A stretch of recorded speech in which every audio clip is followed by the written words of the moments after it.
সুবহানাহু ওয়া তাআলার স্মরণ বা জিকিরের মধ্য দিয়ে আমাদের হৃদয়কে উজ্জীবিত করা, প্রাণবন্ত করা, আমাদের হৃদয়টাকে পলিশ করা, কিভাবে আমরা এটা করতে পারি, এই টপিকের উপর কিছু আলোকপাত আমরা করবো ইনশাআল্লাহ বিইذنিল্লাহ।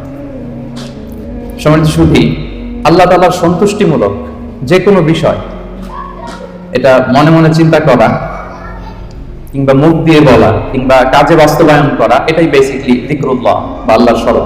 আমি আবার বলছি, আল্লাহ তাআলার সন্তুষ্টিমূলক যে কোনো কিছু মনে মনে চিন্তা করা কিংবা মুখে প্রকাশ করা অথবা কাজে বাস্তবায়ন করা, এটাই হচ্ছে যিকরুল্লাহ বা আল্লাহর স্মরণ, রিমেম্বারেন্স অফ আল্লাহ। বিশেষ করে আল্লাহ তাআলার পবিত্র নামগুলো স্মরণ করা।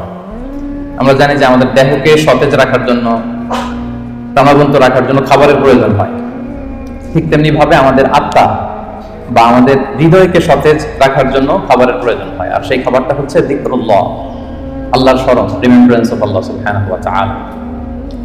এবং রাসূল সাল্লাল্লাহু আলাইহি ওয়াসাল্লাম বলেছেন যে আমাদের দেহের সবচাইতে দামি অঙ্গ হচ্ছে আমাদের এই কলব বা আমাদের হৃদয়। বিষ্ণু সাল্লাল্লাহু আলাইহি ওয়াসাল্লাম বলেন, ইন্না ফিল জাসাদি মুদগাহ ইযা সালুহাত সালাহাল জাসাদু কুল্লু ওয়া ইযা ফাসাদাত ফাসাদাল জাসাদু কুল্লু আলা ওয়া হিয়াল কলব। নিশ্চয়ই তোমাদের দেহে একটি গোশতের টুকরো আছে, এই গোশতের টুকরোটা যদি ভালো হয় পুরো দেহটা ভালো হয়, আর এটা যদি নষ্ট হয়ে যায় পুরো দেহটা নষ্ট হয়ে যায়, আর সেটা হচ্ছে কলব বা অন্তর বা হৃদয়। তো আমাদের হৃদয়ের প্রশান্তির জন্য, আমাদের হৃদয়টাকে পরিচ্ছন্ন রাখবার জন্য, আমাদের আত্মা বা কলবকে সজীব তরতাজা প্রাণবন্ত রাখার জন্য আল্লাহ তাআলা সবসময় আমাদেরকে তার পবিত্র নামগুলোকে স্মরণ করতে বলেছেন, তার জিকির করতে বলেছেন। এবং আল্লাহ সুবহানাহু ওয়া তাআলার এই বরকতময় নামের যে লজ্জাত, যে স্বাদ, এটার আনন্দ তুলনাহীন, পৃথিবীর কোনো কিছুর সাথে তুলনা হয় না। এবং যারা আল্লাহর নাম জপে, আল্লাহকে ডেকে এর তৃপ্তি পেয়েছেন, কেবলমাত্র তারাই এটা উপলব্ধি করতে পারে, তারাই এটা ভেতর থেকে, অন্তর থেকে রিয়েলাইজ করতে পারে। এবং আল্লাহ তাআলার নৈকট্য হাসিলের অন্যতম একটি মাধ্যম হচ্ছে এই যিকরুল্লাহ বা আল্লাহ তাআলার স্মরণ। এবং বেশি বেশি আল্লাহ তাআলাকে স্মরণ করার মধ্য দিয়ে আল্লাহ তাআলার সাথে আমাদের একটা গভীর অ্যাটাচমেন্ট তৈরি হয়, একটা সুসম্পর্ক তৈরি হয়। এজন্য আপনারা দেখবেন কোরআনের পরতে পরতে বিভিন্ন জায়গায় আল্লাহ সুবহানাহু ওয়া তাআলা তার জিকিরের কথা বলেছেন, তাকে স্মরণ করতে বলেছেন। যে আয়াতটি দিয়ে আমি শুরু করেছি, সূরা আহজাবের 41 এবং 42 নম্বর আয়াত, আল্লাহ তাআলা ইরশাদ করছেন, ইয়া আইয়ুহাল্লাযীনা আমানু যকুরুল্লাহা যিকরান কাসীরা ওয়া সাব্বিহুহু বুকরাতান ওয়া আসীলা। অর্থাৎ ওহে বিশ্বাসীরা, তোমরা বেশি বেশি আল্লাহর জিকির করো বা আল্লাহ তাআলাকে স্মরণ করো, আর সকাল সন্ধ্যা তার পবিত্রতা বা তার মহিমা ঘোষণা করো। বিভিন্ন আয়াতে একই কথা আল্লাহ তাআলা রিপিট করেছেন যে আমাকে বেশি বেশি স্মরণ করো, বেশি বেশি আমার জিকির করো, এবং সকাল সন্ধ্যা আমার পবিত্রতা এবং মহিমা তোমরা ঘোষণা করো। এবং বিষ্ণু সাল্লাল্লাহু আলাইহি ওয়াসাল্লাম বিভিন্ন হাদিসে তিনি বলেছেন যে আলাইকুম বিযিকরিল্লাহ, তোমাদের উচিত বেশি বেশি আল্লাহ তাআলাকে স্মরণ করা। এক লোক রাসূল সাল্লাল্লাহু আলাইহি ওয়াসাল্লামকে বলল, ইয়া রাসূলুল্লাহ, ইন্না শারাইআল ইসলামি ক্বাদ কাসুরাত আলাইয়া, ইসলামের বিধান তো অনেক, তো এত বিধানের মধ্যে থেকে আমি কোনটা পালন করব? ফা আখবিরনি বিশাইইন আতাশাব্বাসু বিহি, আপনি একটা আমাকে বলে দেন যেটা আমি আঁকড়ে ধরে থাকি, সবসময় করবো এটা, এরকম একটা বলেন। তখন রাসূল সাল্লাল্লাহু আলাইহি ওয়াসাল্লাম বললেন যে লা ইয়াযালু লিসানুকা রাতাবান মিন যিকরিল্লাহ, তুমি যদি একটা সাজেশন চাও তাহলে আমি বলবো যে তোমার জিহ্বাটা যেন সবসময় আল্লাহর জিকিরে সিক্ত থাকে, সবসময় তোমার জিহ্বাকে, তোমার লিসানকে, তোমার জবানকে আল্লাহর জিকির দিয়ে তুমি সিক্ত রাখো।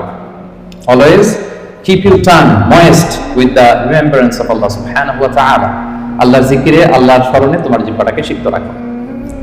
তো তার মানে কোরআনের এই আয়াত এবং রাসূল সাল্লাল্লাহু আলাইহি ওয়াসাল্লামের মুখনিসৃত হাদিস থেকে আমরা বুঝতে পারলাম যে আমাদের সবসময় আল্লাহ তাআলাকে খুব বেশি বেশি স্মরণ করা উচিত।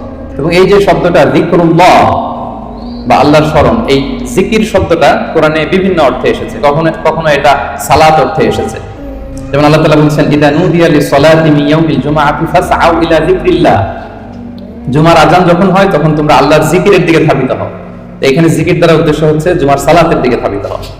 আবার কখনো কখনো এই জিকির শব্দটা কোরআন অর্থে এসেছে। আল্লাহ তাআলা বলেন, ইন্না নাহনু নাযালনা যিকরা ওয়া ইন্না লাহু লাহাফিজুন, নিশ্চয়ই আমি আল্লাহ তাআলা এই জিকিরকে নাজিল করেছি, এই জিকিরকে আমি সংরক্ষণ করব। এই জিকির দ্বারা উদ্দেশ্য হচ্ছে কোরআন, মানে আমি কোরআনকে নাজিল করেছি আর এই কোরআনকে আমি সংরক্ষণ করব। আবার কখনো এই জিকির আল্লাহর আইন বা আল্লাহর বিধান অর্থে কোরআনে এসেছে। আল্লাহ তাআলা বলেন, ওয়া মান আ'রাদা আন যিকরি ফা ইন্না লাহু মাঈশাতান দানকা, যে ব্যক্তি আমি আল্লাহর আইন বা বিধান থেকে মুখ ফিরিয়ে নেয় তাকে আমি, তার জীবনটাকে আমি কঠিন করে দেব। সংকীর্ণ জীবিকা আমি তাকে দান করবো, এবং কিয়ামতের দিন ওয়ানাহশুরুহু ইয়াওমাল কিয়ামাতি আ'মা, তাকে অন্ধ করে আমি কিয়ামতের দিন উত্থিত করব। আবার কখনো কখনো এই জিকির শব্দটা কোরআনে ইলম বা নলেজ কে রিপ্রেজেন্ট করতে এসেছে। যেমন আল্লাহ তাআলা ইরশাদ করছেন, ফাসআলু আহলা যিকরি ইন কুনতুম লা তা'লামুন, তোমরা যদি কিছু না জানো তাহলে আহলে জিকিরকে জিজ্ঞেস করে জেনে নাও। তো এই আহলে জিকির দ্বারা উদ্দেশ্য কি? আহলুল ইলম, মানে যার কোরআন সুন্নাহর জ্ঞান আছে। আবার পাশাপাশি জিকির বলতে আল্লাহর স্মরণও বোঝায়, সিম্পলি আল্লাহ তাআলাকে স্মরণ করা, যেটা আমাদের আজকের টপিক, রিমেম্বারেন্স অফ আল্লাহ সুবহানাহু ওয়া তাআলা। যে আয়াতটা দিয়ে আমরা শুরু করেছিলাম যে ইয়া আইয়ুহাল্লাযীনা আমানু যকুরুল্লাহা যিকরান কাসীরা, ওহে বিশ্বাসীরা তোমরা আল্লাহ তাআলাকে বেশি বেশি স্মরণ করো। তাহলে সাধারণত স্মরণ করার অর্থ কোরআনে পাওয়া যায়। সম্মানিত সুধী, মূলত আমরা যে ইবাদতগুলো অফার করি, সকল ইবাদতের মূল উদ্দেশ্য হচ্ছে আল্লাহ তাআলা স্মরণ। আপনারা একটু খেয়াল করে দেখেন, আমরা যত ইবাদত করি, যে সমস্ত ইবাদতগুলো ফারজ করা হয়েছে, আসলে এর মূল উদ্দেশ্য কি? আল্লাহ তাআলাকে স্মরণ করা। আমরা যে সালাত করি, আসলে উদ্দেশ্য কি? আল্লাহর স্মরণ। আল্লাহটা বলেছেন, ওয়া আকিমিস সালাতা লিযিকরি ইন্নানি আনাল্লাহু লা ইলাহা ইল্লা আনা ফা'বুদনি ওয়া আকিমিস সালাতা লিযিকরি। মুসা আলাইহিস সালামকে আল্লাহ বললেন, আমি হচ্ছি আল্লাহ, আমি ছাড়া কোনো ইলাহ নেই, আর আমার স্মরণে সালাত কায়েম করো। তাহলে সালাতটা আমরা কায়েম করছি কার স্মরণে? বলুন সবাই, কার স্মরণে? আল্লাহর স্মরণে কায়েম করছি। আবার অনুরূপভাবে আমরা যে হজ আদায় করি, এই হজেরও মূল উদ্দেশ্য হচ্ছে আল্লাহ তাআলা স্মরণ। আল্লাহ তাআলা বলছেন, ফাইদা কাদাইতুম মানাসিকাকুম ফাযকুরুল্লাহা কাযিকরিকুম আবাআকুম আও আশাদ্দা যিকরা, তোমাদের হজের কার্যক্রম যখন শেষ হয়ে যায় তখন আল্লাহ তাআলাকে ওইভাবে স্মরণ করো যেমনি জাহিলি যুগে তোমরা তোমাদের পূর্বপুরুষদের স্মরণ করতে, বা তার চেয়ে বেশি স্মরণ করো। তাহলে সালাতের উদ্দেশ্য আল্লাহকে স্মরণ, আমরা এই আয়াত থেকে পেলাম হজের উদ্দেশ্য আল্লাহকে স্মরণ। সিয়ামের উদ্দেশ্যের দিকে যদি আমরা খেয়াল করি, সিয়ামের প্রাইম অবজেক্টিভ হচ্ছে লাআল্লাকুম তাত্তাকুন, যাতে করে তোমরা আল্লাহ সচেতন হতে পারো, অর্থাৎ এই অনুভূতি নিজের মধ্যে বিল্ড করতে পারো যে আমি যাই করি না কেন কে দেখে? আল্লাহ সুবহানাহু ওয়া তাআলা দেখে। তার মানে আল্লাহ স্মরণ। তার মানে সালাত আদায় করি, উদ্দেশ্য আল্লাহ স্মরণ। হজ আদায় করি, এটার উদ্দেশ্য আল্লাহ স্মরণ। আমরা যে রমাদানে সিয়াম অফার করছি, এটার উদ্দেশ্য কিন্তু আল্লাহ স্মরণ। তাহলে সকল ইবাদতের মূল উদ্দেশ্য বেসিক আল্লাহ তাআলাকে স্মরণ করা। সম্মানিত উপস্থিতি, এই পর্যায়ে আমি এই যে আল্লাহকে স্মরণ করতে বারবার বলা হয়েছে কোরআনে হাদিসে, এই স্মরণ করলে আমাদের লাভটা কি, কি বেনিফিট আছে? দ্য বেনিফিটস অফ যিকরুল্লাহ, আল্লাহ তাআলাকে বেশি বেশি স্মরণ করার কিছু বেনিফিটস আমি শেয়ার করতে চাই। আমি 10টি বেনিফিট শেয়ার করব খুব সংক্ষেপে। বেশি বেশি আল্লাহ তাআলাকে স্মরণ করা বা আল্লাহর জিকির করার যে বেনিফিট গুলো আছে, তার প্রথমটা হচ্ছে এর মধ্য দিয়ে আল্লাহ তাআলার সাথে আমাদের একটা স্পেশাল অ্যাটাচমেন্ট গড়ে ওঠে, একটা সুগভীর সম্পর্ক গড়ে ওঠে। এবং আপনি যে আপনার যে কোনো পরিস্থিতিতে আল্লাহর উপর তাওয়াক্কুল করেন, এটা প্রমাণিত হয়। You put you trust on Allah, you rely upon Allah. আপনার যে কোনো সিচুয়েশনে আপনি আল্লাহকে স্মরণ করেন, তার মানে কি আপনার তাওয়াক্কুল বা বিশ্বাস, আস্থার জায়গাটা কার উপরে? আল্লাহর উপরে, এটা প্রমাণিত হয়। এবং এর মধ্য দিয়ে একটা আপনার একটা সাবমিসিভনেস প্রমাণ হয়, যে আপনি সবকিছু আল্লাহ তাআলার উপর সুপর্দ করে দেন, এবং এর ভেতর দিয়ে আল্লাহর সাথে একটা গভীর অ্যাটাচমেন্ট, একটা সম্পর্ক আমাদের গড়ে ওঠে। এটা হচ্ছে 1 নম্বর বেনিফিট, যিকরুল্লাহ। 2 নম্বর বেনিফিট হচ্ছে যারা বেশি বেশি আল্লাহকে স্মরণ করে, আল্লাহর জিকির করে, তাদের প্রতি আল্লাহ তাআলা আল্লাহর নেয়ামত আরো বাড়িয়ে দেন।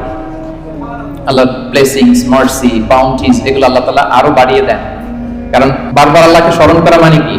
এটা কাইন্ড অফ মানে আপনার গ্র্যাটিটিউড, আপনি আল্লাহর প্রতি কৃতজ্ঞতা প্রকাশ করছেন যে আল্লাহ তাআলা আপনাকে নেয়ামতে ধন্য করেছেন। বারবার আপনি তাকে স্মরণ রাখেন। বাংলা একটা কথা বলে, যার নুন খাও তার গুণ গাও। তো আল্লাহর নেয়ামতে আমরা বেঁচে আছি, তো সে আল্লাহকে বারবার স্মরণ করি, তার মানে এটা আল্লাহ তাআলার প্রতি একটা আমাদের কৃতজ্ঞতা বোধ, শুকরিয়া বোধ, তাই না? এবং আল্লাহ বলেছেন, লা ইন শাকারতুম লা আযীদান্নাকুম, যদি বেশি বেশি কৃতজ্ঞ হও, শুকরগুজার হও, শুকরিয়া আদায় করো, আমি নেয়ামত আরো বাড়িয়ে দেব। তাহলে 2 নম্বর যেটা আমরা পেলাম, আল্লাহ তাআলার নেয়ামতের বাড়িধারা এটা আমাদের উপর আরো বাড়তে থাকবে, কন্টিনিউ হতে থাকবে। 3 নম্বর হচ্ছে it protects you from the temptation of Shaitan and evil eyes, শয়তানের টেম্পটেশন থেকে এই যিকরুল্লাহ আপনাকে রক্ষা করবে। আমরা হাদিসে পড়েছি যে শয়তান ইয়াজদি মাজরাদ দাম, শয়তানকে আল্লাহ এত পাওয়ার দিয়েছেন, রক্ত চলাচলের ওখানে শয়তান ঢুকেও আপনাকে প্রভোগ করতে পারে, টেম্পটেশন। সহিহ বুখারীতে এসেছে একটা তা'লিক হাদিস, বিষ্ণু বলেন, আশ-শাইতানু জাসিমুন আলা কলবি ইবনে আদম, শয়তান বনি আদমের কলবে, অন্তরে খামচি মেরে বসে থাকে। ফাইদা যাকারাল্লাহ খানাসা, যখন বনি আদম আল্লাহর জিকির করে, আল্লাহকে স্মরণ করে, খানাসা, শয়তান দৌড়ে পালায়। ওয়া ইদা গাফালা ওয়াসওয়াসা, আর যখনই আবার সে অন্যমনস্ক হয়, গাফিল হয়, শয়তান আবার এসে তাকে ধোঁকা দিতে থাকে। তাহলে সবসময় যদি আল্লাহর স্মরণের মধ্যে আমরা থাকি, শয়তানের টেম্পটেশন থেকে আমরা মুক্ত থাকবো। এবং এটা কেমন যেন it works like a fortress, আপনি একটা দুর্গের ভেতরে ঢুকে ওই দুর্গকে তালাবদ্ধ করে দিয়েছে। You are protected. হ্যাঁ, একটা শিল্ডের পেছনে আপনি আছেন, শয়তানের টেম্পটেশন আপনাকে ছুঁতে পারবে না, শয়তানের হাতছানি আপনাকে ছুঁতে পারবে না, আপনি প্রোটেক্টেড। সবসময় যদি আল্লাহ তাআলার জিকিরে, আল্লাহর স্মরণে থাকা যায়, তাহলে স্পেশাল প্রোটেকশন আল্লাহ তাআলার পক্ষ থেকে আমরা পাই। এটা হচ্ছে 3 নম্বর বেনিফিট। 4 নম্বর বেনিফিট হচ্ছে এই যিকরুল্লাহ বা আল্লাহ তাআলার স্মরণগুলো আপনার মিজানের পাল্লায় সেদিন অনেক উঁচু পাহাড় হয়ে দাঁড়াবে, মিজানের পাল্লাকে ভারী করবে। এর সপক্ষে ভুরি ভুরি হাদিস আছে, এতগুলো এখানে উল্লেখ করা সম্ভব না, একটা শুধু বলি। বিষ্ণু সাল্লাল্লাহু আলাইহি ওয়াসাল্লাম বলেন, ওয়া সুবহানাল্লাহি ওয়া আলহামদুলিল্লাহি তামলাআনি মা বাইনাস সামাই ওয়াল আরদ। আপনি যদি একবার সুবহানাল্লাহ পড়েন বা আলহামদুলিল্লাহ পড়েন, তাহলে আকাশ জমিনের মাঝখানে যত ফাঁকা জায়গা আছে পুরো জায়গাটাকে আল্লাহ তাআলা সওয়াব দিয়ে পরিপূর্ণ করে আপনার আমলনামায় উঠিয়ে দেবেন। সুবহানাল্লাহ। তাহলে প্রত্যেকটা তাসবিহ উচ্চারণের মধ্য দিয়ে আমার আমলনামা বাড়তেছে, তাই না? আমার মিজানের পাল্লা সেটা ভারী হবে। ফামান সাকুলাত মাওয়াজিনুহু ফাহুয়া ফি আইশাতির রাদিয়া। আর সেদিন যার মিজানের পাল্লা ভারী হবে সে আনন্দে থাকবে, সুখে থাকবে, স্বচ্ছন্দ থাকবে, শেষ হাসিটা সেই হাসবে। সো এই জিকিরটাকে, এটা আমাদের এডিকশনে রূপান্তর করা উচিত। Be addicted with the Zikrullah. সবসময় আপনি পড়ুন লা ইলাহা ইল্লাল্লাহ, সুবহানাল্লাহ। ট্রাফিক জ্যামে আটকে আছেন, পড়ুন আস্তাগফিরুল্লাহ। ড্রাইভিং করছেন, পড়ুন আস্তাগফিরুল্লাহ। মিটিং এ আছেন, তাকে পড়ুন আস্তাগফিরুল্লাহ। অবসর সময় কাটাচ্ছেন, পড়ুন লা হাওলা ওয়ালা কুওয়াতা ইল্লা বিল্লাহ, হাসবুনাল্লাহ। আপনি পড়ুন, আপনি প্রোটেক্টেড থাকবেন এবং প্রতিটি শব্দ উচ্চারণের মধ্য দিয়ে আপনার আমলনামা ভারী হতে থাকবে। আচ্ছা, 5 নম্বর বেনিফিট হচ্ছে আল্লাহ সুবহানাহু ওয়া তাআলা যারা সব সময় আল্লাহকে স্মরণ করে তাদের জন্য ক্ষমা এবং সুবিশাল প্রতিদানের ঘোষণা দিয়েছেন। সূরা আহজাবের 35 নম্বর আয়াতে আল্লাহ তাআলা 10 শ্রেণীর ব্যক্তির ঘোষণা, 10 শ্রেণীর ব্যক্তির নাম উল্লেখ করে তিনি বলেছেন, আ'আদাল্লাহু লাহুম মাগফিরাতাও ওয়া আজরান আযীমা। এই 10 শ্রেণীর লোকের জন্য আল্লাহ তাআলা ক্ষমা এবং সুমহান প্রতিদান তিনি রেখে দিয়েছেন। এই 10 শ্রেণীর ব্যক্তির মধ্যে এক শ্রেণী হচ্ছে আয-যাকিরুনাল্লাহা কাসীরাও ওয়ায-যাকিরাত, যারা সব সময় সর্ব অবস্থায় আল্লাহ তাআলাকে স্মরণ করে, তাদের জন্য আল্লাহ তাআলা ক্ষমা প্রস্তুত করে রেখেছেন।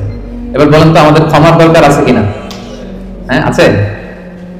আমরা সবাই তো ক্ষমার ভিখারি, আল্লাহ তাআলার কাছে ক্ষমা চাই। আমরা সবাই পাপী, কুল্লুকুম খাত্তাউন ওয়া খায়রুল খাত্তাইনা আত-তাওয়াবুন। আমরা সবাই পাপী, আমাদের ক্ষমার প্রয়োজন আছে। তো আমরা যেন বেশি বেশি আল্লাহ তাআলাকে স্মরণ করি, তার জিকির দিয়ে যেন আমাদের জিহ্বাকে সিক্ত রাখি। আচ্ছা, 6 নাম্বার হচ্ছে it saves you from the hellfire. আল্লাহর জিকির জাহান্নামের আগুন থেকে মানুষকে বাঁচায়। রাসূল সাল্লাল্লাহু আলাইহি ওয়াসাল্লাম বলেন, লিকুল্লি শাইইন সিকালা ওয়া সিকালাতুল কুলুবি যিকরুল্লাহ। সবকিছুকে পলিশ করতে হয়, আর অন্তরের পলিশ করার পদ্ধতি হচ্ছে যিকরুল্লাহ, আল্লাহর জিকির। আল্লাহর জিকির ছাড়া কোনো কিছু দিয়ে হৃদয়কে পলিশ করা যায় না। এরপর বিষ্ণু সাল্লাল্লাহু আলাইহি ওয়াসাল্লাম বলেছেন, মা মিন শাইইন আনজা মিন আযাবিল্লাহি মিন যিকরিল্লাহ। আল্লাহর আযাব থেকে বান্দাকে বাঁচাতে আল্লাহর জিকিরের চেয়ে কার্যকরী দ্বিতীয় কোনো জিনিস আর পৃথিবীতে নেই। আল্লাহর আযাব থেকে রক্ষা করতে সবচাইতে কার্যকরী হাতিয়ার হচ্ছে যিকরুল্লাহ, আল্লাহর স্মরণ। সব সময় উঠতে বসতে আল্লাহ তাআলাকে স্মরণ করা। তাহলে বেশি বেশি জিকির আমাদেরকে জাহান্নামের আগুন থেকে বাঁচাবে। 8 নাম্বার বেনিফিট হচ্ছে, এটা খুব ইন্টারেস্টিং যদি আপনারা একটু খেয়াল করেন, যে এই জিকিরটা এটা যে কোনো সময় করা যায়। কি বলেন? যে কোনো সময় করা যায়, যে কোনো পরিস্থিতিতে করা যায়, ইন এনি সিচুয়েশন, যেখানে থাকেন করা যাবে। আল্লাহ বলেছেন, ফাযকুরুল্লাহা কিয়ামান ওয়া কুউদান ওয়া আলা জুনুবিহিম। দাঁড়িয়ে করা যায় আল্লাহর জিকির, বসে করা যায়, শুয়ে করা যায়, ইভেন আপনি যদি অপবিত্র থাকেন তখনও করা যায়। আল্লাহর জিকির করার জন্য, আল্লাহকে মনে মনে স্মরণ করার জন্য কিন্তু পবিত্রতার প্রয়োজন নেই, সবাই একমত। ইভেন আপনি যদি জুনুবি হালাতে থাকেন, মানে আপনার গোসল করা ফরজ, তখনও আপনি আল্লাহর জিকির করতে পারবেন। ইভেন আমাদের বোনদের যখন পিরিয়ড চলে তখনও তারা আল্লাহর জিকিরগুলো করতে পারে, তাসবিহগুলো করতে পারে, তাহলিলগুলো করতে পারে। সুবহানাল্লাহ ওয়া বিহামদিহি। তাহলে এটা এমন একটা আমল যেটা সব সময় করা যায়, যে কোনো মুহূর্তে করা যায়, যে কোনো সিচুয়েশনে করা যায়। এজন্য আমরা যেন নিজেদেরকে আল্লাহর জিকিরের সাথে জুড়ে রাখি, সম্পৃক্ত করে রাখি, সব সময় আমাদের জিহ্বা যেন আল্লাহর জিকির দিয়ে আমরা সিক্ত রাখি। 9 নম্বর বেনিফিট হচ্ছে, আমরা যদি আল্লাহর জিকির করি, আল্লাহ আমাদের জিকির করে। সুবহানাল্লাহ সুবহানাল্লাহ ওয়া বিহামদিহি। আল্লাহ তাআলা বলেন, ফাযকুরুনি আযকুরকুম ওয়াশকুরুলি ওয়া লা তাকফুরুন। ওহে বান্দারা, তোমরা আমাকে স্মরণ করো, আমিও তোমাদেরকে স্মরণ করি। আমরা আল্লাহকে স্মরণ করলে আল্লাহ আমাদেরকে স্মরণ করে। সুবহানাল্লাহ। এটা অনুভূতির বিষয়। প্রাইম মিনিস্টার আনোয়ার ইব্রাহিম যদি আমাকে স্মরণ করে, আমাকে নিয়ে কথা বলে প্রাইম মিনিস্টারের অফিসে, এটা কেমন ফিল হবে আপনাদের? জো বাইডেন আমাকে নিয়ে আলাপ করে হোয়াইট হাউস, এটা কেমন ফিল হবে আপনাদের? আরশের মালিক আল্লাহ সুবহানাহু ওয়া তাআলা আপনাকে স্মরণ করে, আপনার নাম উল্লেখ করে, এটা কেমন লাগে আপনার কাছে? আল্লাহু আকবার। হাদিসে কুদসিতে আল্লাহ তাআলা বলেন, ফাইন যাকারানি ফি নাফসি নাফসিহি যাকারতুহু ফি নাফসি। আমার কোন বান্দা যদি একাকী আমাকে স্মরণ করে, আমি আমার বান্দাকে একাকী স্মরণ করি। আমার কোন বান্দা মনে মনে আমাকে স্মরণ করলে আমি তাকে মনে মনে স্মরণ করি। ওয়া ইন যাকারানি ফি মালাইন যাকারতুহু ফি মালাইন খায়রিন মিনহু। আর সামষ্টিকভাবে কোন বিশাল প্রোগ্রামে গেট টুগেদারে যদি সবাই মিলে আমি আল্লাহকে স্মরণ করে, তাহলে আমি এর চেয়েও বড় গেট টুগেদার সাজিয়ে ফেরেশতাদেরকে নিয়ে সেখানে আমি আমার বান্দাকে স্মরণ করি।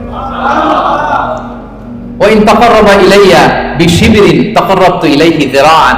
আমার কোন বান্দা যদি আমার দিকে এক বিঘত অ্যাডভান্স হতে চায়, অগ্রসর হতে চায়, আমি আমার বান্দার দিকে এক হাত অগ্রসর হই। ওয়া ইন তাকাররাবা ইলাইয়া যিরাআন তাকাররাবতু ইলাইহি বা'আন। আমার কোন বান্দা যদি আমার দিকে এক হাত আসতে চায়, আমি আমার বান্দার দিকে দুই হাত এগিয়ে যাই। ওয়া ইন আতানি ইয়ামশি আতাইতুহু হারওয়ালা। আমার কোন বান্দা যদি আমার দিকে হেঁটে হেঁটে আসতে চায়, আমি আমার বান্দার সাক্ষাতে উৎগ্রীব হয়ে তার দিকে দৌড়ে দৌড়ে যাই। ফাযকুরুনি আযকুরুকুম ওয়াশকুরুলি ওয়ালা তাকফুরুন। আমাকে স্মরণ করো তো আমিও তোমাদের স্মরণ করব। আল্লাহু আকবার। তাহলে জিকিরের 9 নম্বর বেনিফিট হচ্ছে আমরা আল্লাহকে স্মরণ করলে আল্লাহ কি করে? আমাদেরকে স্মরণ করে।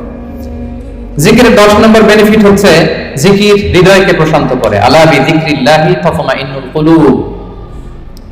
আল্লাহর জিকির দিয়ে, আল্লাহর স্মরণ দিয়ে আমাদের হৃদয় প্রশান্ত হয়। সম্মানিত ভাই ও বোনেরা, পৃথিবীর কোনো কিছু দিয়ে আপনার হৃদয়কে আপনি পরিতৃপ্ত করতে পারবেন না। কোনো কিছু না, তৃপ্ত হবে না আপনার হৃদয়।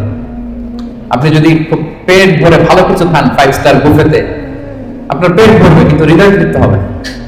আপনি যদি অনেক টাকার মালিক হন, আপনার একটা স্যাটিসফ্যাকশন আসবে কিন্তু আপনার হৃদয় তৃপ্ত হবে না। আপনার যদি অনেক নেম হয়, ফেম হয়, পাওয়ার আসে আপনার হাতে, আপনার একটা স্যাটিসফ্যাকশন আসবে, আপনার হৃদয় তৃপ্ত হবে না। বিবাহিতরা তারা যদি ফিজিক্যাল ইন্টিমেসিতে যায় হালাল পন্থায়, তার ডিজায়ার ফুলফিল হয় কিন্তু তার কল্প তৃপ্ত হয় না, হৃদয় তৃপ্ত হয় না। হৃদয় তৃপ্ত হয় কেবলমাত্র শুধুমাত্র একমাত্র একটি নামের স্মরণে। নামটা কি? আল্লাহ। আলা বিযিকরিল্লাহি তাতমাইন্নুল কুলুব। জেনে রেখো, শুধুমাত্র কেবলমাত্র আল্লাহর নামের স্মরণেই আমাদের হৃদয় প্রশান্ত হয়। আল্লাহর জিকিরেই আপনি মনোদৈহিক প্রশান্তি লাভ করবেন। বিষ্ণু সাল্লাল্লাহু আলাইহি ওয়াসাল্লাম বলেছেন, মাসালুল লাযী ইয়াযকুরু রাব্বাহু ওয়াল্লাযী লা ইয়াযকুরু মাসালুল হাইয়্যি ওয়াল মাইয়িত। যে ব্যক্তি আল্লাহকে স্মরণ করে আর করে না, তাদের পার্থক্য হচ্ছে জীবিত আর মৃতের মতো। যে আল্লাহকে স্মরণ করে তার হৃদয়টা জীবিত, আর যে ব্যক্তি আল্লাহকে স্মরণ করে না, অ্যাপারেন্টলি তাকে জীবিত মনে হলেও আল্লাহ বলে তার হৃদয়টা মৃত।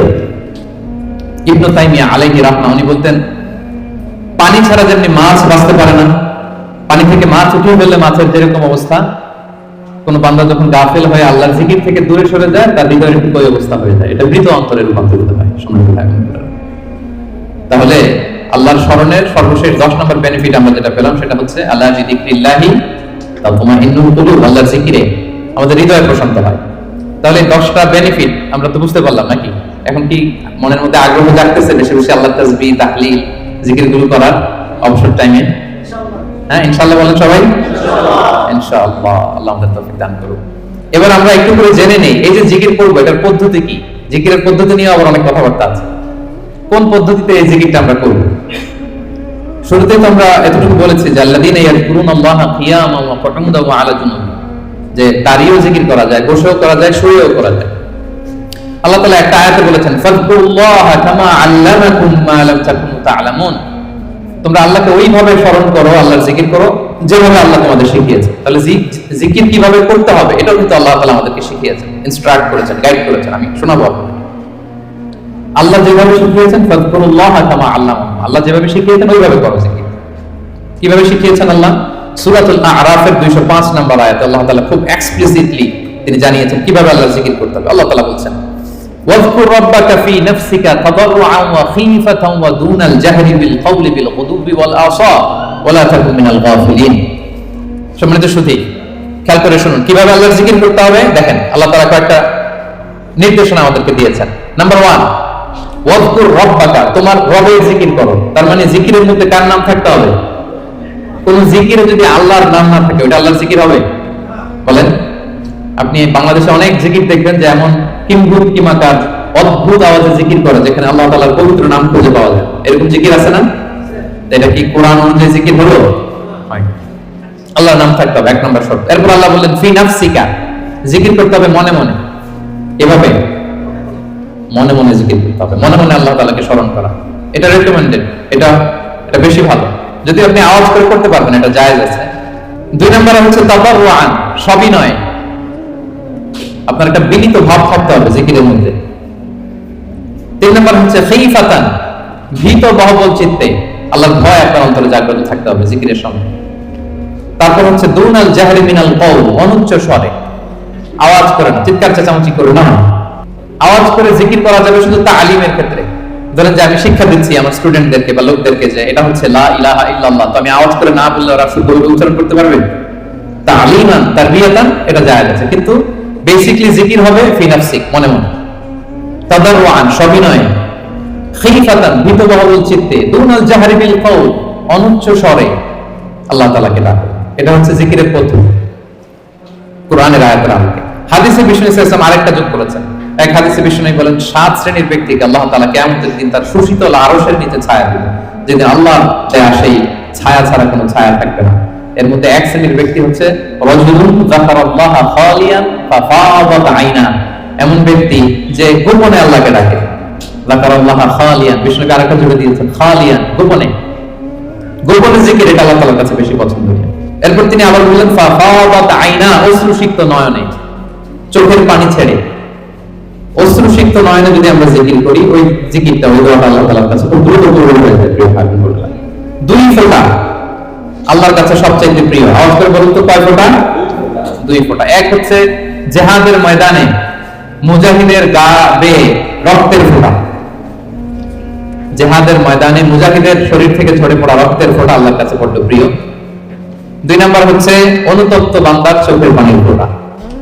একজন বান্দা তার কৃতকর্মের জন্য অনুতপ্ত হয়ে যখন কাঁদে, অশ্রু বিসর্জন দেয়, তার চোখের পানি তার চোখ বেয়ে তার নাক বেয়ে জমিনে ড্রপ করার আগেই আল্লাহ এই বান্দাকে মাফ করে দেয়। তাহলে মুজাহিদের রক্তের ফোঁটা আর অনুতপ্ত বান্দার চোখের পানির ফোঁটা আমার কাছে খুব প্রিয়। বিশ্বনবী তাই বললেন, রাজুলুন যাকারাল্লাহ খালিয়ান ফাফাদাত আইনা, এমন ব্যক্তি যে গোপনে আল্লাহকে স্মরণ করে আর অশ্রুসিক্ত নয়নে। তাহলে জিকির কিভাবে করব? মোটামুটি একটা পিকচারাইজেশন হয়েছে না? হ্যাঁ, ওয়াজকুর রাব্বাকা ফি নাফসিকা, মনে মনে জিকির করুন। তাদাররুআন, সবিনয়ে। খাইফাতান, ভীত বহবল চিত্তে। দুনাল জাহরি বিল কওল, অনুচ্চ স্বরে। আর হাদিসে এসেছে খালিয়ান, গোপনে। ফাফাদাত আইনা, অশ্রুসিক্ত নয়নে। এইভাবে যদি আমরা আল্লাহ তাআলাকে স্মরণ করি, এইভাবে যদি আমরা কায়মুল বাক্যে আল্লাহকে ডাকি, এভাবে যদি আল্লাহ তাআলার কাছে চাই, আল্লাহ তাআলা এই দৃশ্যটা দেখতে করতে পছন্দ করেন। তাহলে জিকিরের পদ্ধতি সবার কাছে ক্লিয়ার। এর বাইরে যে লম্ফ-জম্ফ দিয়ে অদ্ভুত কিম্ভূকিমাকার আওয়াজ করে জিকির করলে এটা হবে? ওটা কোরআন সুন্নাহর সাথে সাংঘর্ষিক হবে। এভাবে জিকির করা যাবে না। সুস্পষ্ট আল্লাহ তাআলার পবিত্র বরকতময় নাম বোঝা যেতে হবে এবং গোপনে অনুচ্চ স্বরে নীরবে আল্লাহ তাআলার নামকে জপতে হবে। এবার দ্য কোশ্চেন রাইজেস, কোন জিকিরটা করব? জিকির তো অনেক, কি বলেন?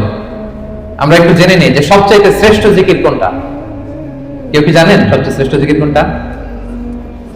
হ্যাঁ, সুবহানাল্লাহি বিহামদি। আর একটু বলেন, আওয়াজ করে, সাহস করে বলেন। লা ইলাহা ইল্লাল্লাহ, এটা চলে আসছে। এটা সবচেয়ে শ্রেষ্ঠ জিকির। সহিহ মুসলিমের বর্ণনা, বিষ্ণু সাল্লাল্লাহু আলাইহি ওয়াসাল্লাম বলেন, আফদালু যিকরি লা ইলাহা ইল্লাল্লাহ, সবচেয়ে শ্রেষ্ঠ জিকির হচ্ছে লা ইলাহা ইল্লাল্লাহ। আপনার কাছে মনে হয় এটা তো সিম্পল, এটা সবাই জানে, এটা তো সবাই পড়ে না? আল্লাহ তাআলার কাছে এটা অনেক দামি, সবচেয়ে শ্রেষ্ঠ জিকির। এটা একটা বিপ্লবী বাণী, এটা একটা সুমহান বাণী। এটাকে বলা হয় কালিমাতুত তাওহীদ, একত্ববাদের ঘোষণা আছে। লা ইলাহা ইল্লাল্লাহ, আল্লাহ ছাড়া কোনো ইলাহ নেই, কোনো উপাস্য নেই, কোনো বিধানদাতা নেই, কোনো আইনদাতা নেই। এটা সুমহান বাণী, এটা যাচ্ছে তাই ছোটখাটো কোনো বাণী নয়। লা ইলাহা ইল্লাল্লাহ, আফদালু যিকরি লা ইলাহা ইল্লাল্লাহ। অবসর পেলেই, সময় পেলেই বলবেন লা ইলাহা ইল্লাল্লাহ, লা ইলাহা ইল্লাল্লাহ, লা ইলাহা ইল্লাল্লাহ। এটা কালিমাতুত তাওহীদ, আল্লাহ তাআলার সুমহান বাণী। এটা যে আমাদের কাছে খুব স্বাভাবিক জিকির মনে হয়, এটা এই ব্যাপারটা আবার অস্বাভাবিক না, এটাও স্বাভাবিক। কারণ মুসা আলাইহিস সালামের কাছে এমন মনে হয়েছিল। মুসা আলাইহিস সালাম সরাসরি আল্লাহর সাথে কথা বলতেন। মুস্তাদরাকে হাকিমে একটা হাদিস এসেছে, মুসা আলাইহিস সালাম আল্লাহকে বললেন, ইয়া রাব্বি আল্লিমনি শাইআন আযকুরুকা বিহি ওয়া আদউকা বিহি। মুসা আলাইহিস সালাম আল্লাহকে বললেন, আল্লাহ আপনি আমাকে এমন একটা জিকির শিক্ষা দেন যে জিকিরটা দিয়ে আমি আপনাকে ডাকবো, আপনার কাছে চাইবো, এবং এটা আর কেউ জানবে না, আপনি আর আমি। তো আল্লাহ বললেন, ইয়া মুসা কুল লা ইলাহা ইল্লাল্লাহ, হে মুসা তুমি পড়ো লা ইলাহা ইল্লাল্লাহ। মুসা আলাইহিস সালাম বললেন, ইয়া রাব্বি কুল্লু ইবাদিকা ইয়াকুলু হাদা, হে আল্লাহ, আপনার সব বান্দাই তো এটাই পড়ে, লা ইলাহা ইল্লাল্লাহ তো সবাই জপে, সবাই পড়ে, আমি তো স্পেশাল কিছু চেয়েছিলাম, ইন্নামা উরিদু শাইআন তাখুসুনি বি, আমি এমন কিছু চেয়েছি যেটা স্পেশাল, এটা এই নামে আমি ডাকবো আর আপনি জানবেন, আর কেউ জানবে না, স্পেশাল একটা জিকির আমাকে শিক্ষা দিন। তখন আল্লাহ তাআলা বললেন, ইয়া মূসা লাউ তাদাউ লা ইলাহা ইল্লাল্লাহ ফি কাফফা, মূসা তুমি যদি লা ইলাহা ইল্লাল্লাহকে মিজানের এক পাল্লায় রাখো, ওয়া তাদাউস সামাওয়াতু সাব'উ ওয়াল আরাদিন ফি কাফফা, আর সাত আকাশ আর সাত জমিন যদি আরেক পাল্লায় রাখো, লা রাজাহাত কাফফাতু লা ইলাহা ইল্লাল্লাহ, মূসা মুহূর্তেই লা ইলাহার পাল্লাটা ভারী হয়ে যাবে। সুবহানাল্লাহ। এটা যেন তেন কোনো কালিমা নয়, এটা বিপ্লবী বাণী, এটা সুমহান বাণী। এখানে ওয়াননেস অফ গড, আমি যে এক, একক, অদ্বিতীয়, অতুলনীয়, ইউনিক, এটার ঘোষণা দেয়া হয়, লা ইলাহা ইল্লাল্লাহ, আল্লাহ ছাড়া কোনো ইলাহ নেই, আল্লাহ ছাড়া কোনো উপাস্য নেই। এটা সাধারণ কোন বাণী নয়। তাহলে মুসা আলাইহিস সালামের মনে প্রশ্ন জেগেছিল এটা, যে আল্লাহ স্পেশাল দোয়া শিখান। আল্লাহ বললেন লা ইলাহা ইল্লাল্লাহ, উনি বললেন সবাই তো এটা পড়ে। তখন আল্লাহ বললেন এটা এত দামি, মিজানের এক পাল্লায় লা ইলাহা রাখলে, আরেক পাল্লায় সাত আকাশ সাত জমিন রাখলে লা ইলাহার পাল্লা ভারী হয়ে যাবে। তাহলে আমরা লা ইলাহা ইল্লাল্লাহ এটার জিকির বেশি বেশি করব, কি বলেন? আসুন আমরা কয়েকবার করি, লা ইলাহা ইল্লাল্লাহ, লা ইলাহা ইল্লাল্লাহ, লা ইলাহা ইল্লাল্লাহ। আরেকটা হাদিসে এসেছে, রাসূল সাল্লাল্লাহু আলাইহি ওয়াসাল্লাম বলেন, আহাব্বুল কালামি ইলাল্লাহি আরবা, আল্লাহর কাছে সবচেয়ে প্রিয় কথা চারটি। বলুন তো কয়টি? চারটি। আল্লাহর কাছে সবচেয়ে প্রিয় কথা চারটি। এক হচ্ছে সুবহানাল্লাহ, দুই হচ্ছে আলহামদুলিল্লাহ, তিন হচ্ছে লা ইলাহা ইল্লাল্লাহ, চার হচ্ছে আল্লাহু আকবার। সুবহানাল্লাহ, আলহামদুলিল্লাহ, লা ইলাহা ইল্লাল্লাহ, আল্লাহু আকবার। এই চারটা কথা আল্লাহর কাছে সবচেয়ে প্রিয়। কোনো সিকোয়েন্স রাখা লাগবে না, যেভাবে মন চায়। রাসূল সাল্লাল্লাহু আলাইহি ওয়াসাল্লাম বলেন, লা ইয়াদুরুকা বিআইয়িহিন্না বাদাতা, যেটা দিয়ে তুমি আগে শুরু করবে অসুবিধা নেই। আগে পড়তে পারেন লা ইলাহা ইল্লাল্লাহ, আগে পড়ুন সুবহানাল্লাহ, আগে পড়ুন আল্লাহু আকবার, আগে পড়ুন আলহামদুলিল্লাহ, কোনো সমস্যা নেই। তাহলে আল্লাহর কাছে সবচাইতে প্রিয় কথা কয়টি? চারটি। এটা আমরা জেনে গেলাম, সুবহানাল্লাহ, আলহামদুলিল্লাহ, লা ইলাহা ইল্লাল্লাহ, আল্লাহু আকবার। আচ্ছা, সহিহ বুখারীর সর্বশেষ হাদিসটা শোনাই। বিষ্ণু ইসলাম বলেন, কালিমাতান হাবিবাতান ইলা রহমান, দুটি বাক্য আছে দয়াময় আল্লাহর কাছে খুব প্রিয়, এই বাক্য দুটো, কিন্তু খাফিফাতান আলাল লিসান, জিহ্বার উচ্চারণে এটা বেশ হালকা পাতলা। সাকিলাতান ফিল মিজান, কিন্তু মিজানের পাল্লায় উঠালে এটা অনেক ওজন হবে। এর এক হচ্ছে সুবহানাল্লাহি ওয়া বিহামদিহি, সুবহানাল্লাহিল আযীম, সুবহানাল্লাহি ওয়া বিহামদিহি, সুবহানাল্লাহিল আযীম। এটা পারেন না আপনারা? আজকের এই যে আলোচনা তো রেকর্ড হচ্ছে, আপনারা আমাদের সোশ্যাল মিডিয়া হ্যান্ডেলে সার্চ করলে পেয়ে যাবেন। আমি উচ্চারণ সহ বলে দিচ্ছি প্রত্যেকটা, আমরা যেন এগুলো মুখস্থ করে নিই। দুটি বাক্য আল্লাহর কাছে খুব প্রিয়, বড্ড প্রিয়, কিন্তু জিহ্বায় উচ্চারণ একেবারে very simple, very easy and smooth, কিন্তু মিজানের পাল্লা রেখে দিলে অনেক ভারী হয়ে যাবে। সুবহানাল্লাহি বিহামদিহি, সুবহানাল্লাহিল আযীম। তারপরে আপনার নামে জিকির করব, আল্লাহর 99টি নাম ধরে আল্লাহকে ডাকবো। আল্লাহর 99টা সুন্দর সুন্দর নাম আছে। কুল আল্লাহ আও ইদউর রহমান আইয়াম্মা তাদউ ফালাহুল আসমাউল হুসনা, আল্লাহকে আল্লাহ বলে ডাকো কিংবা রহমান বলে ডাকো, তবে জেনে রাখো আল্লাহর অনেকগুলো সুন্দর সুন্দর নাম আছে। কয়টা নাম? সহিহ বুখারীতে এসেছে, ইন্না লিল্লাহি 99 ইসমা মিআতান ইল্লা ওয়াহিদা, আল্লাহর 99টা নাম আছে। মান আহসাহা দাখালাল জান্নাহ, যে এই 99 নামকে মুখস্থ করবে, এটাকে হৃদয়ে ধারণ করবে, এর যে হক আছে আদায় করবে, আল্লাহ তাকে জান্নাত দান করবে। আল্লাহর 99টা নাম সুযোগ হলে মুখস্থ করবেন। আমাদের আইআইএম এর প্রতিদিনের মর্নিং অ্যাসেম্বলি শুরু হয় আল্লাহর 99টা নাম জপে। খেয়াল করেছেন আপনারা? হ্যাঁ, একটা নাশিদের সুরে পড়ে সকালবেলা, নাকি ঘুমিয়ে থাকেন ওইটা আপনারা? সকালবেলা 8টার দিকে, মোস্ট লাইকলি 8টার দিকে যখন দোয়া করে আমাদের মর্নিং অ্যাসেম্বলি শুরু হয় ইউআইতে, সেই তো আমি 13 সাল থেকে শুনতেছি আল্লাহর 99টা নাম জপে তারপরে officially the starting of the day এখানে হয়। আলহামদুলিল্লাহ। তো আল্লাহর নামগুলো ধরে যেন আমরা আল্লাহকে ডাকি, ইয়া আল্লাহ, ইয়া রহমান, ইয়া রহিম, ইয়া হাইয়্যু, ইয়া কাইয়্যুম, এভাবে আল্লাহকে ডাকলে আল্লাহ তাআলা বড় খুশি হন। এবং হাদিসে এসেছে আর রহমান আর রহিম এবং হাইয়্যু আর আল কাইয়্যুম, এই নামগুলোকে ইসমে আযম বলা হয়েছে। এক সাহাবী এভাবে ইয়া হাইয়্যু, ইয়া কাইয়্যুম, ইয়া রহমান, রহিম বলে দোয়া করছে। এই দোয়া রাসূল সাল্লাল্লাহু আলাইহি ওয়াসাল্লাম শুনে বললেন, ওর দোয়া তো আজকে কবুল হয়ে যাবে, কারণ সে ইসমে আযম ধরে ধরে দোয়া করছে। সুবহানাল্লাহ ওয়া বিহামদিহি। ইসমে আযম হচ্ছে এমন আল্লাহর নাম, ইদা দুইয়া বিহি আজাবা, আল্লাহ এটা দিয়ে আল্লাহকে ডাকলে আল্লাহ তাকে সাড়া দেয়। ওয়া ইদা সুইলা বিহি আ'তা, এই নামের বদৌলতে আল্লাহর কাছে কিছু চাইলে আল্লাহ দিয়ে দেয়। তাহলে এই নামগুলো ধরে আমরা আল্লাহ তাআলাকে ডাকতে পারি। কি বলেন? আল্লাহর 99টা নাম আমরা যেন মুখস্থ করি। সব শেষে বলবো আযকারুস সাবাহি ওয়াল মাসা, যেহেতু আমি যে আয়াত দিয়ে শুরু করেছিলাম সেই আয়াতের শেষে আল্লাহ বলেছেন ওয়াসাব্বিহুহু বুকরাতাও ওয়া আসীলা, তোমরা বেশি বেশি আল্লাহকে স্মরণ করো আর সকাল সন্ধ্যা আল্লাহর মহিমা, আল্লাহর প্রশংসা, আল্লাহর গ্লোরি এটাকে তোমরা বর্ণনা করো, আল্লাহর প্রশংসা, আল্লাহর মহিমা বর্ণনা করো সকাল সন্ধ্যা। সবসময় তো করবোই, বিশেষ করে সকাল সন্ধ্যা। এবং রাসূল সাল্লাল্লাহু আলাইহি ওয়াসাল্লাম ফজরের সালাতের পরে, মাগরিবের সালাতের পরে লম্বা তাসবিহ পড়তেন। ফজরের প্রত্যেক ফরজ সালাতের পরে বিষ্ণু সাল্লাল্লাহু আলাইহি ওয়াসাল্লাম তাসবিহ তো পড়তেনই, ফজর আর মাগরিব এই দুইটার পরে আরো দীর্ঘ সময় ধরে তিনি তাসবিহ করতেন। প্রত্যেক ফরজ নামাজের পরে রাসূল সাল্লাল্লাহু আলাইহি ওয়াসাল্লাম তিনবার ইস্তিগফার করতেন। সবচেয়ে সহজ, খুব সহজ একটা জিকির, আস্তাগফিরুল্লাহ আস্তাগফিরুল্লাহ আস্তাগফিরুল্লাহ। আপনারা পড়েন তো নাকি? পড়েন। হ্যাঁ, এগুলো হচ্ছে টেক অ্যাওয়ে মেসেজ, এগুলো নিয়ে যেতে হবে সাথে করে। এই যে আইএম বাংলাদেশ কমিউনিটির সুন্দর প্রোগ্রামের আয়োজন করলাম, আমরা আসলাম, আমরা যেন প্রতিটা টেক অ্যাওয়ে মেসেজ সাথে করে নিয়ে যাই। ফরজ সালাতের পরে তিনবার আস্তাগফিরুল্লাহ আমরা পড়ব। ইস্তিগফারের অনেক ফজিলত, বেসিক পাঁচটা ফজিলত বিষ্ণু বলেন, মান লাজিমাল ইস্তিগফার জাআলাল্লাহু লাহু মিন কুল্লি দীকিন মাখরাজা। ইস্তিগফার যে সব সময় পড়বে ও জীবনে আটকাবে না, বিপদে পড়লে আল্লাহ এই যে কেয়ারের ব্যবস্থা করে দিবেন, মানে ওয়ে আউট, এক্সিট। আপনি আটকাবেন, আল্লাহ আপনাকে ওয়ে আউটের ব্যবস্থা করে দিবে। অমিন কুল্লি হাম্মিন ফারাজা, দুশ্চিন্তা থাকবে না আপনার জীবনে, অ্যাংজাইটি থাকবে না, চিন্তা মুক্ত করবেন। দুইটা গেল। ওয়ারযুকু মিন হাইসু লা ইয়াহতাসিব, এমন জায়গা থেকে আল্লাহ রিজিকের ব্যবস্থা করে দিবেন আপনাকে, আপনি কল্পনাও করতে পারবেন না। 4 নাম্বার, আল্লাহর পক্ষ থেকে বড় আযাব গজব কখনো আপনাকে স্পর্শ করবে না। ওমা কানাল্লাহু মুআযিবাহুম ওয়া হুম ইস্তাগফিরুন, আমার বান্দারা যতক্ষণ ইস্তিগফার করে কোনো আযাব তাকে স্পর্শ করবে না। 5 নাম্বার, যে সব সময় ইস্তিগফার, উঠতে বসতে সব কাজে ইস্তিগফার করে, করতে করতে এক পর্যায়ে এই ব্যক্তি মুস্তাজাবুদ দাওয়াতে উন্নীত হবে। মুস্তাজাবুদ দাওয়া মানে এমন ব্যক্তি যে দোয়া করতে দেরি হয়, ওই দোয়া কবুল হতে দেরি হয়, হাত তুলতে দেরি আল্লাহ কবুল করবে। আমরা কি মুস্তাজাবুদ দাওয়া হতে চাই? সবাই হতে চাই। আমরা যেন বেশি বেশি ইস্তিগফার করি। এরপর রাসূল সাল্লাল্লাহু আলাইহি ওয়াসাল্লাম পড়তেন, আল্লাহুম্মা লা মানিআ লিমা আ'তাইত ওয়া লা মু'তিয়া লিমা মানা'ত ওয়া লা ইয়ানফা'ু যাল জাদ্দি মিনকাল জাদ। অর্থগুলো বড় সুন্দর। আল্লাহ, তুমি যেটা আমাকে দিবে এটাকে আটকে রাখার কেউ নেই। আল্লাহ, তুমি যেটা আটকে রাখতে চাও, দিতে চাও না, গোটা বিশ্বের সব শক্তি একসাথে মিলেও এটা আমার সামনে হাজির করার ক্ষমতা কারণ। আল্লাহ, তোমার সামনে তোমার আনুগত্য ছাড়া অন্য কিছুর কোনো দাম হয় না। এগুলো রাসূল সাল্লাল্লাহু আলাইহি ওয়াসাল্লাম পড়তেন। সকালবেলা পড়তেন, আল্লাহুম্মা বিকা আসবাহনা ওয়া বিকা আমসাইনা ওয়া বিকা নাহইয়া ওয়া বিকা নামুতু ওয়া ইলাইকান নুশুর। আবার সন্ধ্যাবেলা পড়তেন, আল্লাহুম্মা বিকা আমসাইনা ওয়া বিকা আসবাহনা ওয়া বিকা নাহইয়া ওয়া বিকা নামুতু ওয়া ইলাইকান নুশুর। এই দোয়াগুলো রাসূল সাল্লাল্লাহু আলাইহি ওয়াসাল্লাম পড়তেন। আল্লাহুম্মা আনতাস সালাম ওয়া মিনকাস সালাম তাবারাকতা ইয়া যাল জালালি ওয়াল ইকরাম, এটা পড়তেন। ফজরের সালাতের পর একটা বিশেষ দোয়া পড়তেন, আল্লাহুম্মা ইন্নী আসআলুকা ইলমান নাফিআ ওয়া রিজকান তাইয়্যিবা ওয়া আমালান মুতাকাব্বালা। আল্লাহ, আপনার কাছে আমি উপকারী জ্ঞান চাই। আল্লাহ, আপনার কাছে আমি পবিত্র রিজিক চাই। আল্লাহ, আপনার কাছে আমি কবুলযোগ্য আমল চাই। এই দোয়াগুলো রাসূল সাল্লাল্লাহু আলাইহি ওয়াসাল্লাম পড়তেন। প্রত্যেক ফরজ সালাতের পরে 33 বার সুবহানাল্লাহ, 33 বার আলহামদুলিল্লাহ, 33 বার আল্লাহু আকবার, সবশেষে মিলাতেন এই বলে, লা ইলাহা ইল্লাল্লাহ ওয়াহদাহু লা শারীকা লাহু লাহুল মুলকু ওয়া লাহুল হামদু ওয়া হুয়া আলা কুল্লি শাইইন কাদির।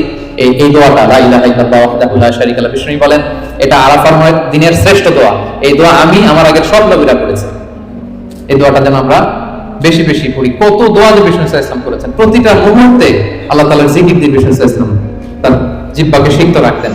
আমরা তো ঘুমের সময় পড়ি, আল্লাহুম্মা বিসমিকা আমুতু ওয়া আহইয়া। বিষ্ণু নবী চমৎকার একটা দোয়া পড়তেন, আল্লাহুম্মা ইন্নী আসলামতু ওয়াজহি ইলাইক ওয়া ফাওয়াদতু আমরি ইলাইক ওয়া আলজাতু যাহরি ইলাইক রাগবাতান ওয়া রাহবাতান ইলাইক লা মালজা ওয়া লা মানজা ইল্লা ইলাইক। আল্লাহুম্মা আমানতু বিকিতাবিকাল্লাযী আনসালতা ওয়া নাবিয়্যিকাল্লাযী আরসালতা। হে আল্লাহ, আমি আমার নিজেকে তোমার কাছে পরিপূর্ণ সাবমিশন করে দিলাম। ঘুমোতে গেলে আমাদের পিঠ বিছানায় লাগে না, আল্লাহ আমার বিছানাকে তোমার কাছে আমি আশ্রয় রাখলাম। আল্লাহ, আমার নিজেকে আমি তোমার কাছে সুপর্দ করে দিলাম। কি সাবমিসিভনেস, কত চমৎকার ভাবে নিজেকে আল্লাহ তাআলার কাছে সঁপে দিতেন। আমরা পানি খাই, পানি খাওয়ার পরে বিষ্ণু নবী এত চমৎকার একটা দোয়া পড়তেন। তিনি পড়তেন, আলহামদুলিল্লাহিল্লাযী জাআলা হাযাল মাআ আযবান ফুরাতান বিরাহমাতিহি ওয়া লাম ইয়াজআলহু মিলহান উজাজান লিযুনুবি। প্রশংসা সেই আল্লাহ, যে আল্লাহ দয়া করে এই পানিটাকে সুইট ওয়াটার মানে সুমিষ্ট পানি বানিয়েছেন। আমরা যে পাপী, আমাদের পাপের কারণে এই পানিটাকে তিনি লবণাক্ত বানিয়ে দেন। চিন্তা করেন তো, এই যে মিনারেল ওয়াটারের বোতল খুলে তো ঘটঘট করে ইফতারি করে ফেলি। পানি যদি মিষ্টি না হয়, লোনা পানি হতো, লবণাক্ত হতো, কি হতো আমাদের? আমরা কি কল্পনা করি? এই দোয়াগুলো বিষ্ণু সাল্লাল্লাহু আলাইহি ওয়াসাল্লাম সব সময় করতেন। সফরের সময় লম্বা দোয়া করতেন। অনেক দোয়ার লিস্ট আমি নিয়ে এসেছিলাম, এগুলো আপনারা অনলাইনে সার্চ করলেও পাবেন। আমাদের পুরো দিনটাকে, আমাদের পুরো রাতের সময়গুলোকে আমরা আল্লাহর জিকিরে কিন্তু এভাবে সাজাতে পারি। বিষ্ণু সাল্লাল্লাহু আলাইহি ওয়াসাল্লামের নির্দেশনা অনুযায়ী যেন আমরা আমাদের জিহ্বাটাকে আল্লাহর চমৎকার নামের জিকির দিয়ে যেন সিক্ত রাখি। আমরা যেন বেশি বেশি আল্লাহ তাআলার নাম জপে নিজেদেরকে শয়তানের প্রভোকেশন, টেম্পটেশন থেকে যেন আমরা প্রোটেক্টেড রাখি। আমরা যেন আমাদের সাথে আল্লাহর সম্পর্ককে আরো মজবুত করি।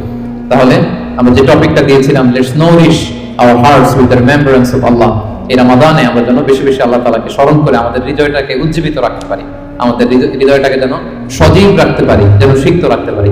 আল্লাহ তাআলা আমাদের সবাইকে